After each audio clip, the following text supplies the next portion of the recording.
The First Million Words, Episode 26, Brainstorming and Theme with Dave Robison.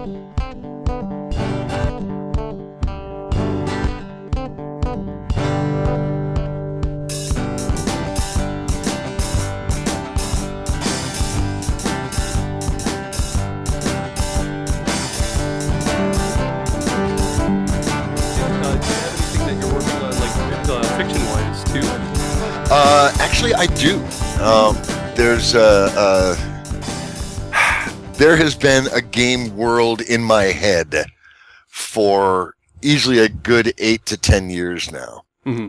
And it started out as a game world and designed to be the setting for numerous adventure scenarios, modules, and that sort of thing. Mm-hmm. But the more I thought about it, the more coolness I saw in there, the more story arcs I saw. I said, "Holy crap! I just need to write this thing." So I've got what do I have? I have three stories started already in this world, and God, who were we talking to? Jared Axelrod pointed out that there are two tricks to being an awesome creative person. One is starting things, and the other is finishing them. And he says that's all there is to it. The rest, the creative, the muse, that's bullshit. It's just starting stuff and finishing it. And apparently, I'm flunking because I'm only getting a 50% on that one. Oh, that sounds so familiar. Yeah, I know. I have that world too. Mine's called Ash. Ah, okay. That I've had milling in my head for, mine's only been like 2 years. Tell me about Ash. Ash is Earth, Okay. but that's the big twist at the end, is that it turns out that it's far, far in the future, and most of the population was wiped out by like a nuclear holocaust, and It doesn't involve the guy seeing the Statue of Liberty at the end, does he? No, Oh, okay, no Charlton Heston. Good. No, There goddamn you maniacs. None of that. But no, it's like everything's like all wiped out, and then people evolve magic based on religions. Okay. So like that's how they cope with magic. Now, how does that work? How do you evolve magic from religions? Since there's no technology, people have to like evolve this magic to cope with the world. Okay. Because of course, after a nuclear holocaust, there are zombies. Of course, there have to be. So you have to fight them off, and that's my whole thing. Is I'm just really, like what we were talking about earlier with the pigeonholing and the being awkward with religion. Yeah. I'm really scared that I'm going to get something wrong and totally mess up somebody's like religion, and people are going to stone me to death. Oh, well, dude, first of all, you're I don't think you have anything to worry about in terms of being pigeonholed as a religious writer, because you're addressing multiple religions. Mm-hmm, mm-hmm. I mean, that right there makes you an open-minded individual, because you've gotten your head and your heart sunk into enough into each of the religions to at least understand the essence of them. Mm-hmm. After that, you can say, well, it's the post-apocalypse.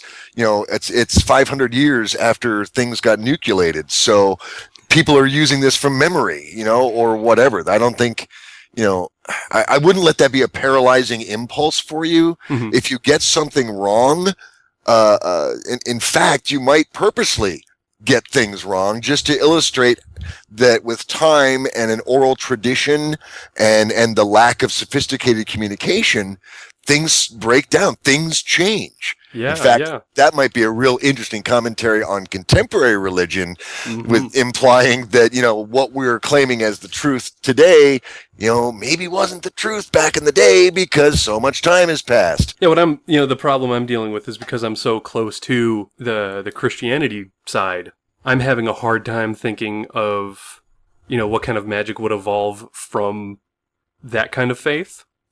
But like all the other ones, I'm like, oh, this is easy, So I'm like, what am I doing wrong on these easy ones? Oh, that's interesting. like the you need a little objective distance. Exactly. Yeah. And that's kind of tough to do when it's your faith. Yeah. I have so far. I've kind of boiled it down to like I'm basically when I got into fantasy, it was through The Way of Kings by Brandon Sanderson. Ah, very good. Thank you. I started, when I was a kid, I read Tolkien and C.S. Lewis, and then Okay. kind of dropped out of it. And when I came back in, it was, just a couple of years ago when Way of Kings first came out. So I thought, well, the secret to writing this great fantasy is these magic systems. So Okay. I was like, okay, every faith that evolves magic evolves it in three different like conjurations or ways that they bubble up in people. Okay. And I think my main character when I started writing this stuff was kind of loosely the magic system was like Buddhism. Okay. And I did like it was just all focused on like breathing and storing your inner energy through meditation Right. and then focusing it outward. Okay. And that came in three different manifestations.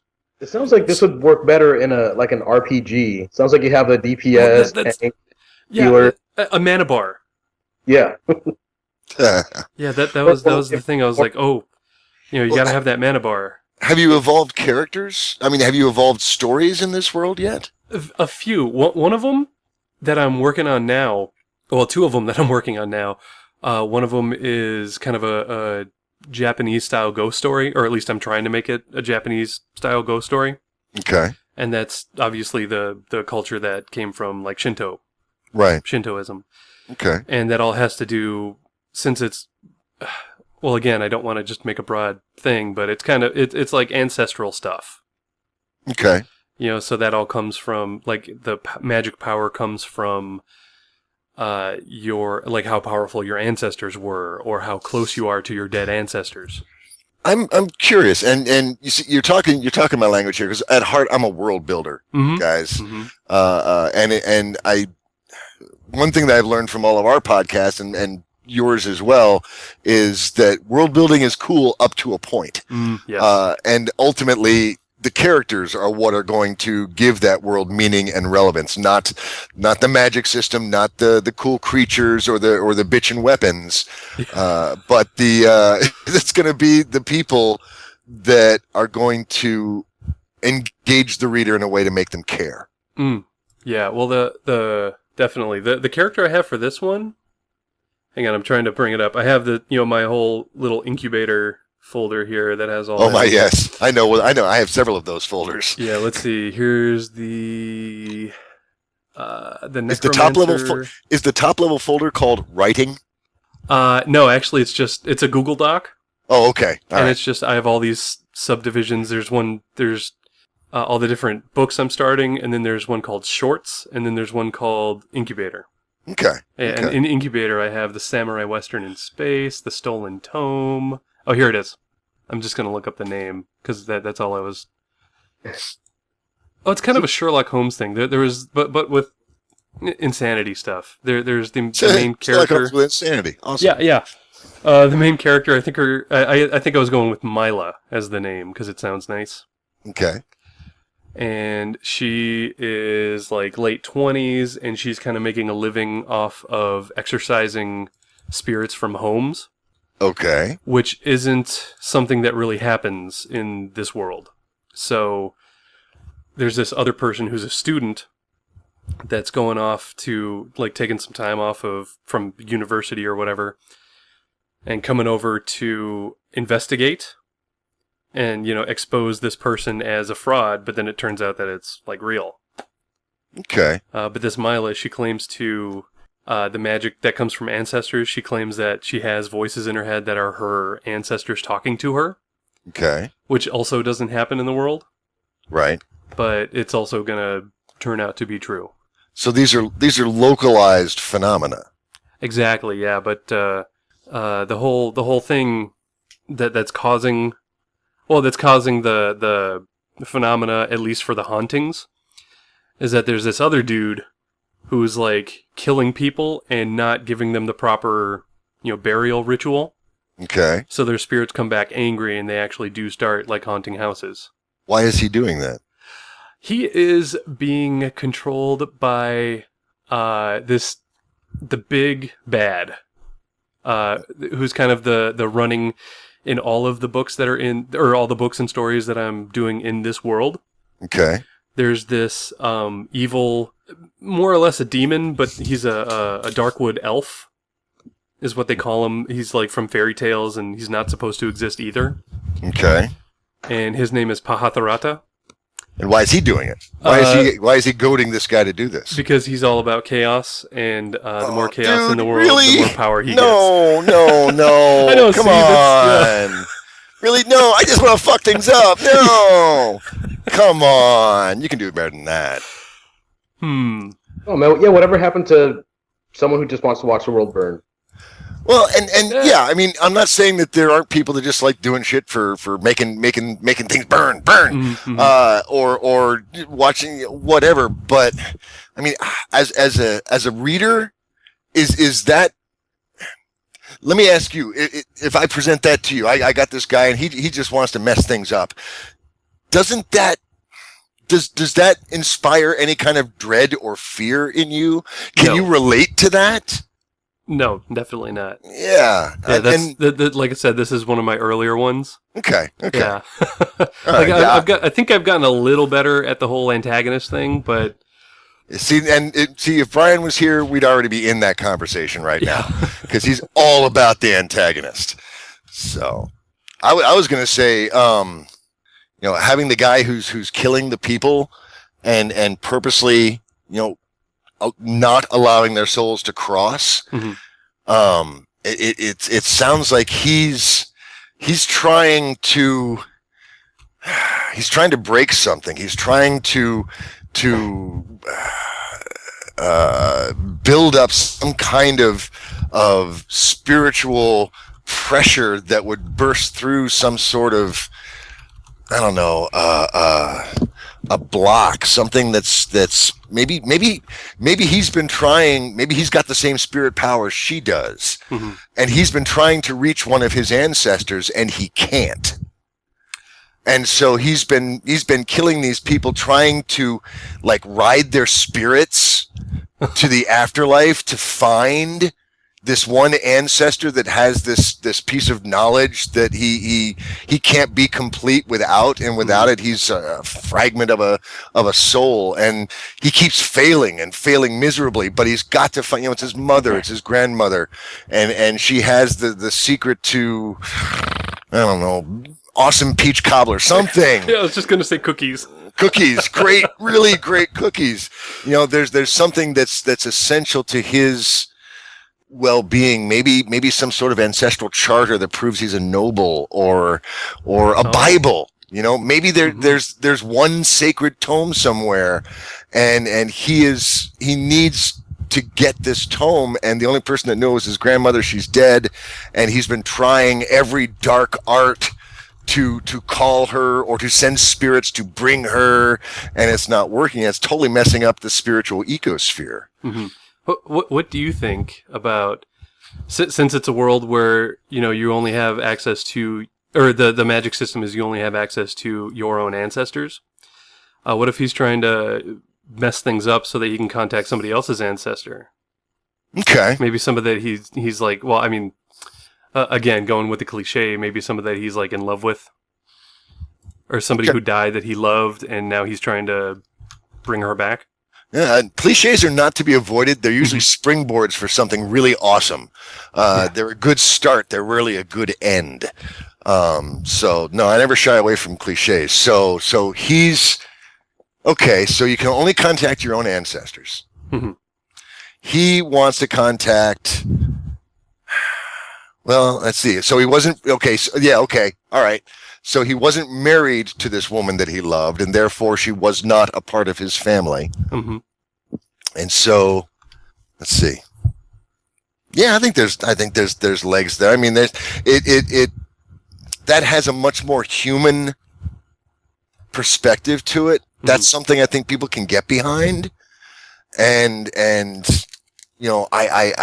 he's trying to break the rules in the name of love. Yeah. That's a good antagonist. That's awesome. Especially if the guy who's being sent in to investigate, who doesn't believe in this stuff, has been following rules his whole life. And if in the course of the story, the only way he can resolve what happens is by breaking the rules, then his character arc suddenly has meaning and relevance because he's discovered a broader view of life through loosening up a little bit. I was actually kind of going with that with this, the main character, like I said, being Sherlock Holmesy. Yeah. It's told through the perspective of this new person coming in and meeting the, exorcist. And I like that, having to live by the rules, but then having to break the rules in the end to, stop this bad guy. Sure. Or to fulfill his goal. I mean, maybe is it such a bad thing that he wants to speak to the spirit of his lost love? I mean, the fact that he's gone through all of these horrible things to do it, yeah, that's a little twisted and wrong. But for the antagonist's arc, it seems like that final fulfillment of actually achieving that somehow, and then either having that be a catharsis for him, a redemption for him, or a discovery that it's not what he thought it was going to be, and that drives him into darkness and despair. I mean, this can either be a hopeful story or a tragedy, depending on the outcome. That's well, like I said, I am kind of going for Japanese horror story, so it probably is going to be a bad ending. Tragedy. Are you familiar with the story of Izanami and Izanagi? I am not. This is Japanese mythology. This is how death came into the world. Izanami and Izanagi were the first gods, basically, and all of their children became the islands and the trees and the birds and yada yada. One day, Izanami gave birth to fire, and it killed her. Izanagi killed fire, but that didn't take, because then it became lava and flame, and it basically just splintered him into 100 different things. Izanagi was told, you cannot go into the realm of death to seek out your wife. But he loved her so much that he went anyway. And he gets down there, and they have this, it's dark, and he has to fight demons to get there, and and she convinces him finally, my love, just go back, take my love with you in your heart, and let that be a balm, and so on and so forth. He says, fine, I'll do that. And then he takes his comb and strikes it and creates a torch out of it so he can see her one last time. And when he does, he sees this horrible, rotting, desiccated corpse. And she screams at him, you fool! If you had left when I asked you, then death would be a beautiful thing. But if you go back into the world being a god with this memory of death, death will be a horror. I will be a horror. I cannot let you leave.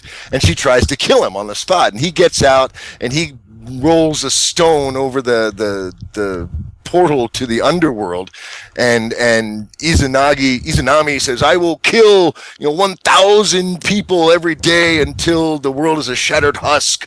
And Izanagi says, then I will bring 1,500 people into the world each day so the cycle of life can be sustained. But, I mean, that's an example of, I just want to see my love one more time. Yeah, not a good idea, dude. Let her go. Well, I think I know what's going to happen to my antagonist now. Oh, yeah? Yeah. Okay, good. That's it, man. I mean, that's classic mythology stuff. Yeah. And I was thinking, with the whole, going back to the antagonist thing, I like the idea that you were saying, humanize the antagonist.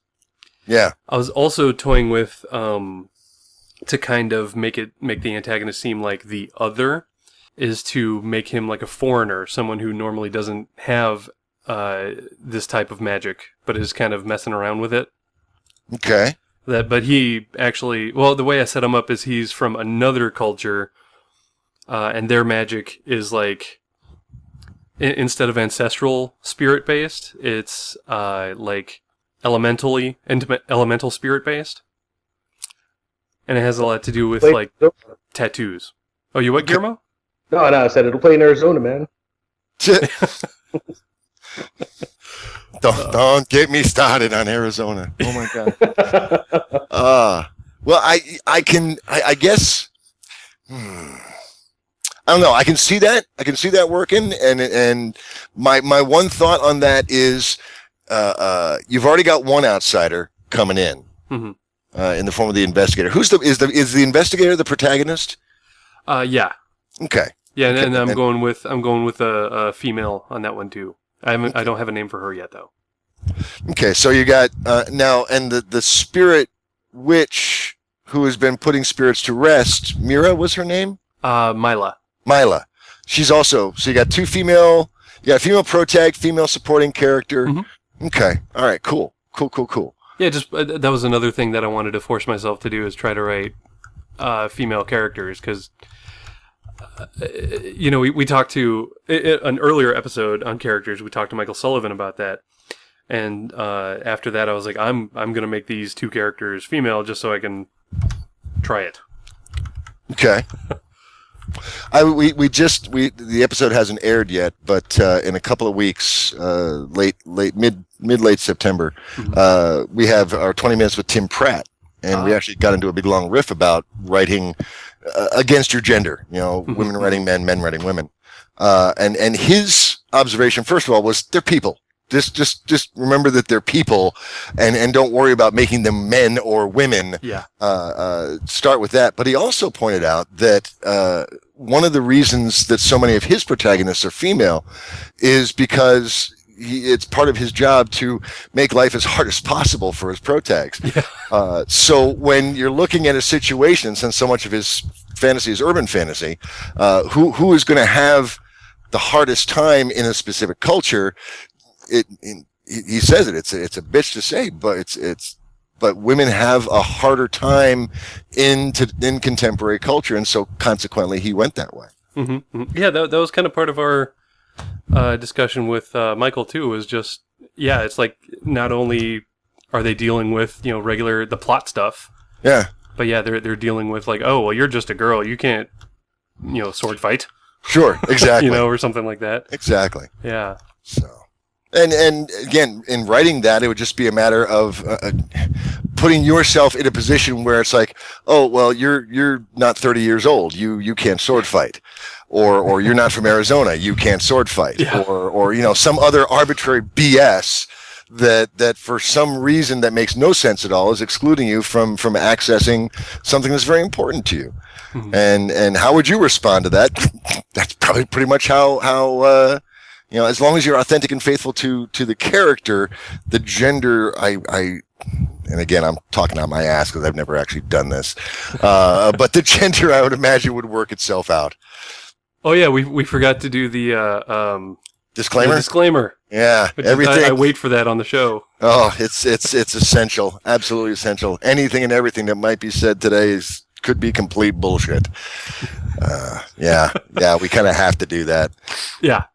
So, it's like, you lied to me. No, I told you this is probably bullshit.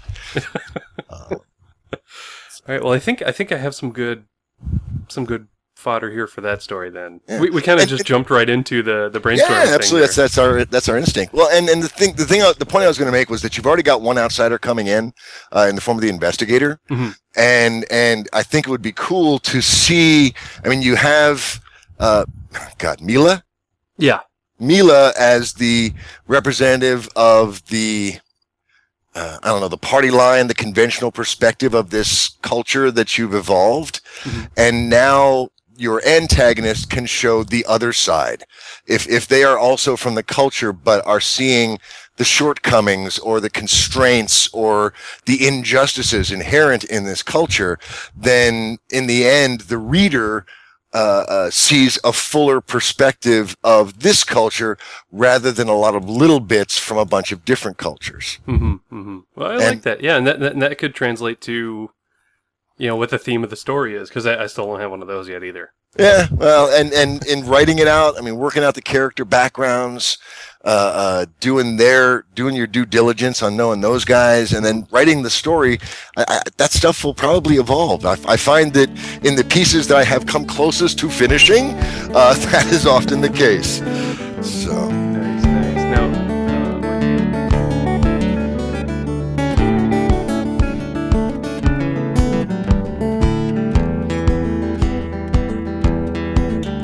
okay, sorry. Yeah. See as I seamlessly transition from one episode to the other. Oh, wow. I hardly felt a thing. That was amazing. Isn't it? You should gaze upon my power. And I do. I'm in awe. I'm trembling. That's something I wanted to talk about too, was theme. Okay. Because up until I listened to, the first few episodes of the Roundtable podcast, that's nothing I even thought about.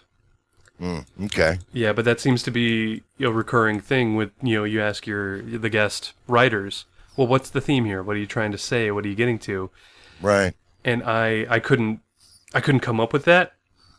And then I went back in my notes, and I was looking up like, well, how do I find theme? I was going through all my, the notes I've taken from listening to other podcasts or talking to other authors.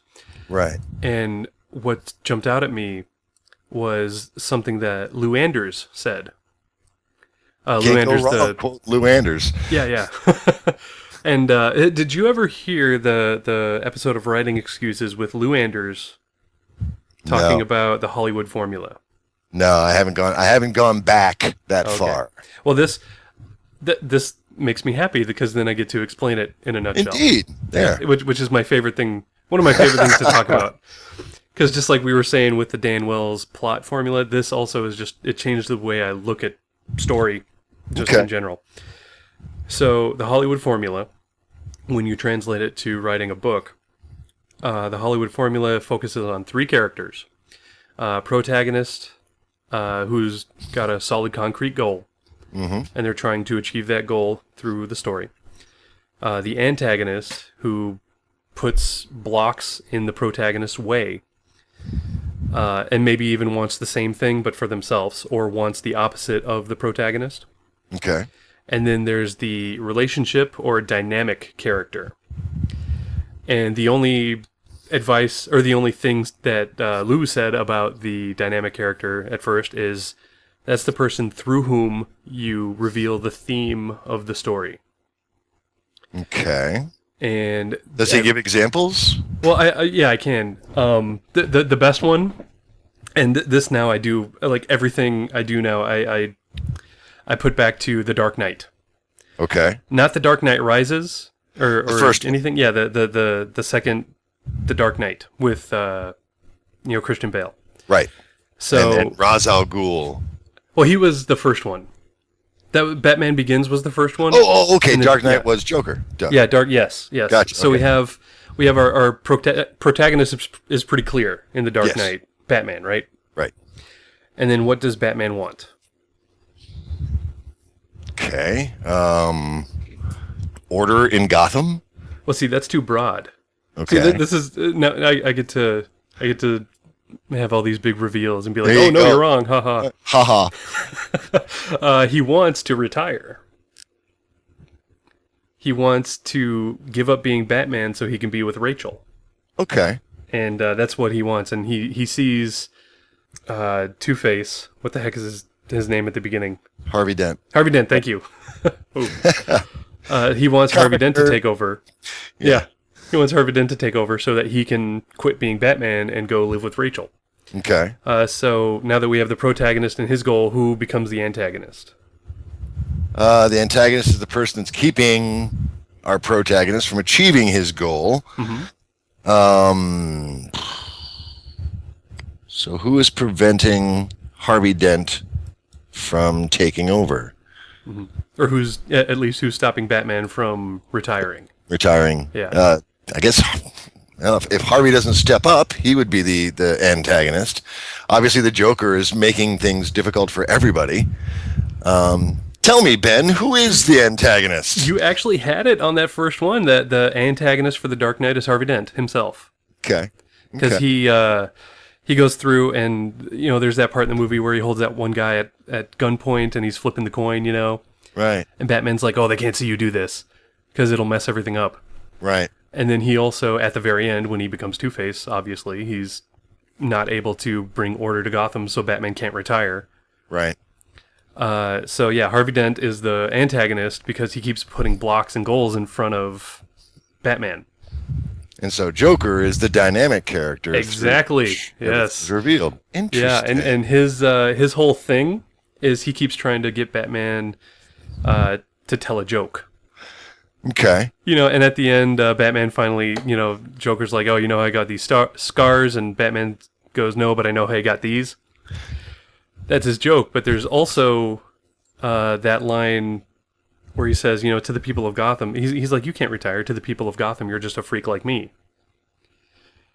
And then, and that right there, that's the theme. So I finally got the theme is Batman can't retire. And then the theme becomes either be careful what you ask for, or, you know, you don't always get what you want. Sure. So that's what I do now, is like when I think of when I build my dynamic character, I always try to think like, what are they trying to tell the main character? And then that main character at the end has to realize that dynamic character was right the whole time. Okay. I can see that. Yeah, so I can see that as one possible vehicle to explore that with. Absolutely.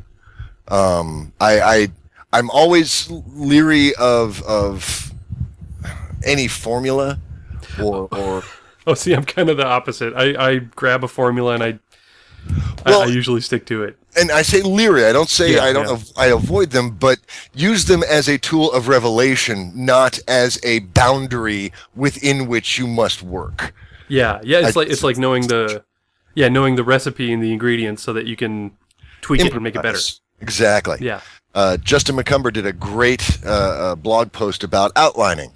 Because he's a big outliner, and he knows there's a lot of people out there who are discovery writers and can only discovery write. That's the way their creative mojo flows.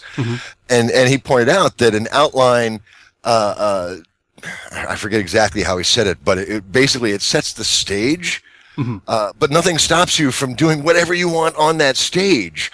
It just gives you a rough framework, an arc to work in. And within that, you are free to change, to break walls, to break your own rules all you want. But that initial outline gives you a structure to start with.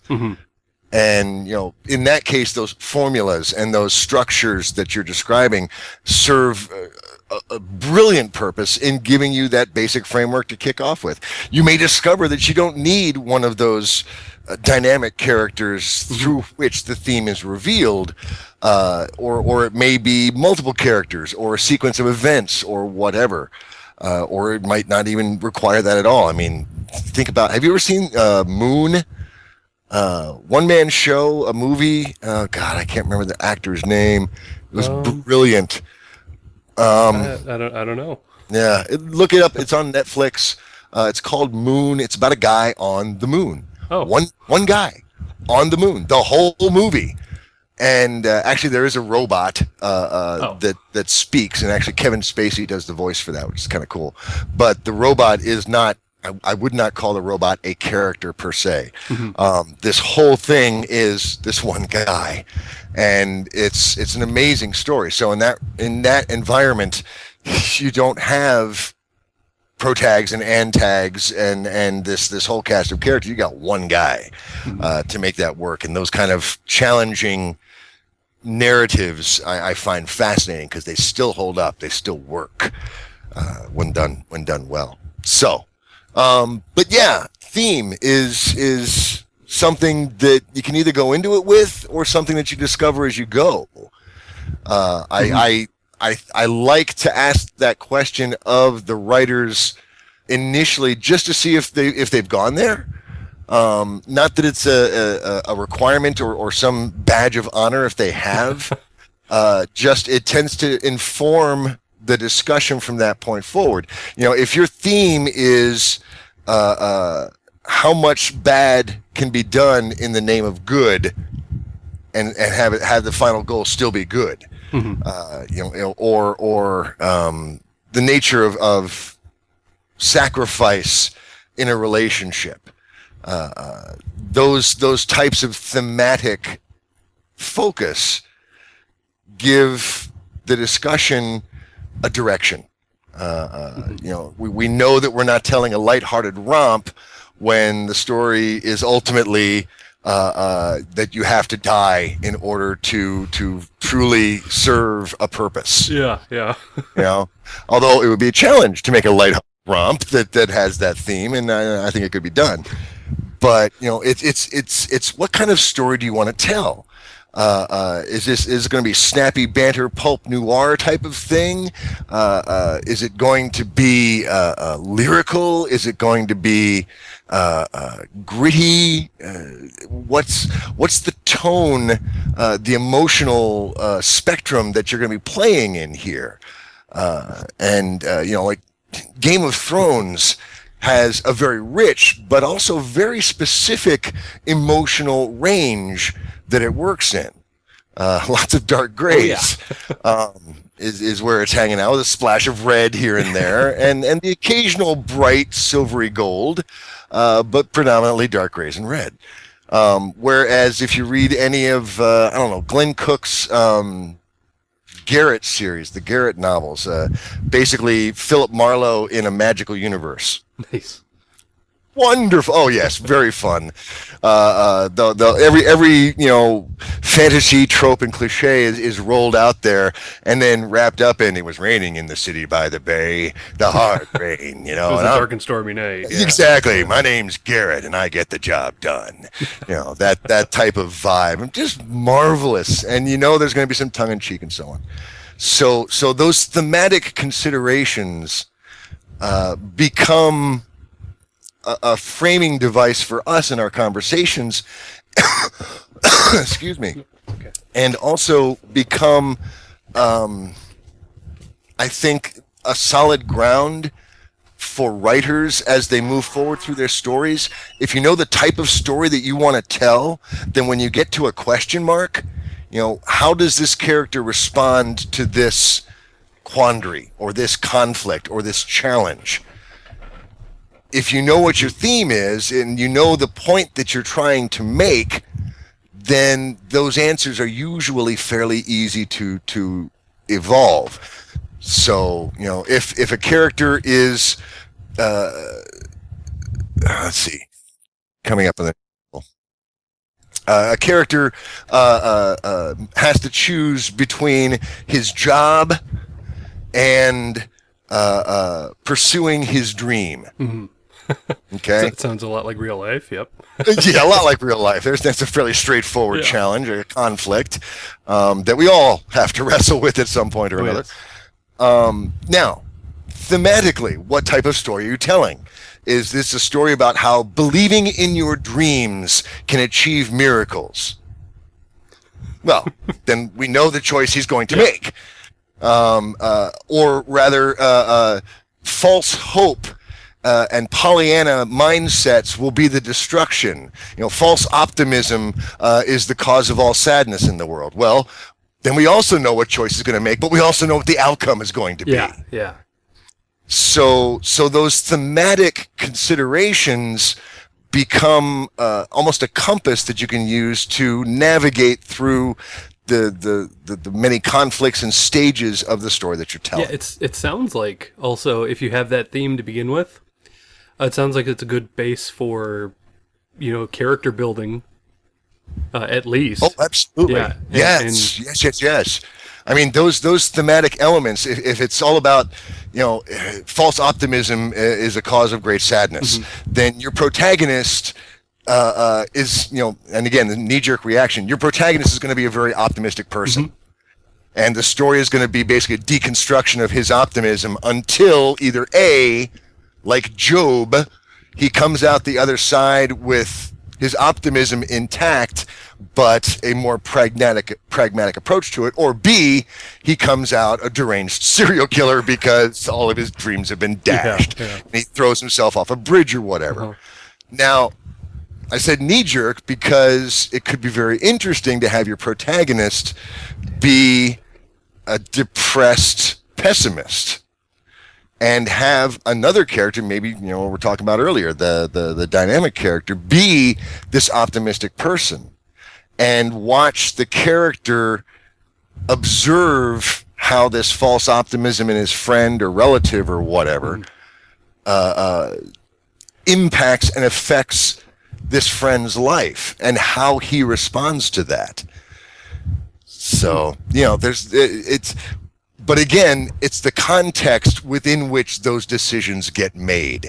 And without that context, we're all kind of shooting in the dark. Yeah.